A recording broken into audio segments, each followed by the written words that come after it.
Quando um jogo dá errado, a gente costuma ver o resultado só no final. Mas muitas vezes o problema não está no código, nem no gráfico, nem no gameplay. Está nos bastidores. Brigas criativas, trocas de liderança, decisões controversas e um clima tenso dentro do estúdio podem moldar, e muito, o que chega nas nossas mãos. No vídeo de hoje a gente vai falar sobre os jogos que enfrentaram polêmicas internas, conflitos criativos e decisões difíceis durante o desenvolvimento. Ou seja, nós vamos fofocar. Final Fantasy XV talvez seja um dos exemplos mais claros de como um desenvolvimento problemático pode marcar a produção de um jogo inteiro. O projeto começou com Final Fantasy Versus 13, anunciado ainda na era do PlayStation 3, sob a direção de Tetsuya Nomura. A proposta era ousada, mais sombria, com um tom quase shakespeariano para a franquia. Assim, bem diferente dos outros tons que a gente tinha, lembrando um pouquinho mais o 7 e 8. Pois é. O problema é que os anos se passaram e o jogo simplesmente não avançava. Internamente, o projeto ficou preso em um limbo criativo. Ideias mudaram. Pra você poder ter ideia, assim, o Nomura considerou transformar o jogo em um musical. O escopo crescia e a Square Enix começou a perder a confiança que aquele jogo sairia do papel. A decisão veio de cima. Nomura foi removido do projeto e Hajime Tabata assumiu a direção. O Versus 13 deixou de existir e virou Final Fantasy XV.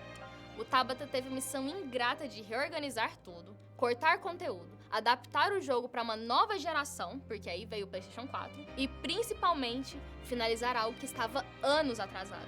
E tudo isso em prazo recorde, tá? O resultado foi um jogo bom. Por exemplo, ele é meu jogo favorito.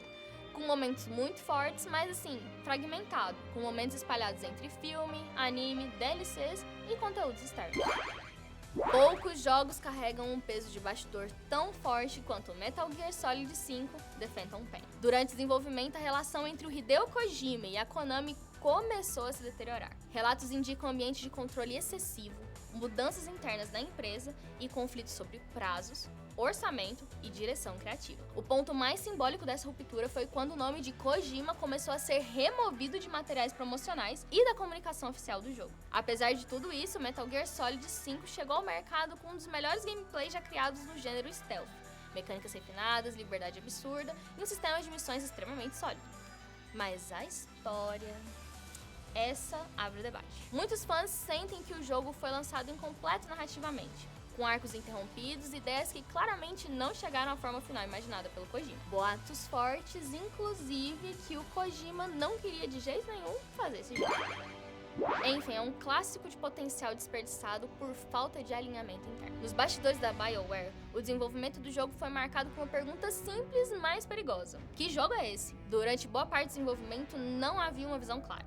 O projeto passou por mudanças constantes, decisões sendo refeitas, ideias que surgiram e desapareciam sem nunca se consolidar. Muitas das escolhas mais importantes, como sistema de loot, progressão e identidade do gameplay, foram tomadas apenas nos meses finais, em um período de forte pressão. Isso gerou retrabalho, desgaste da equipe e um produto final que não refletia todo o talento do estúdio. Enfim, não é um jogo totalmente ruim. Ele tem uma base promissora, uma boa movimentação e conceitos interessantes, mas é impossível não perceber que ele nasceu de um desenvolvimento confuso, onde ninguém parecia estar puxando o projeto com a mesma direção.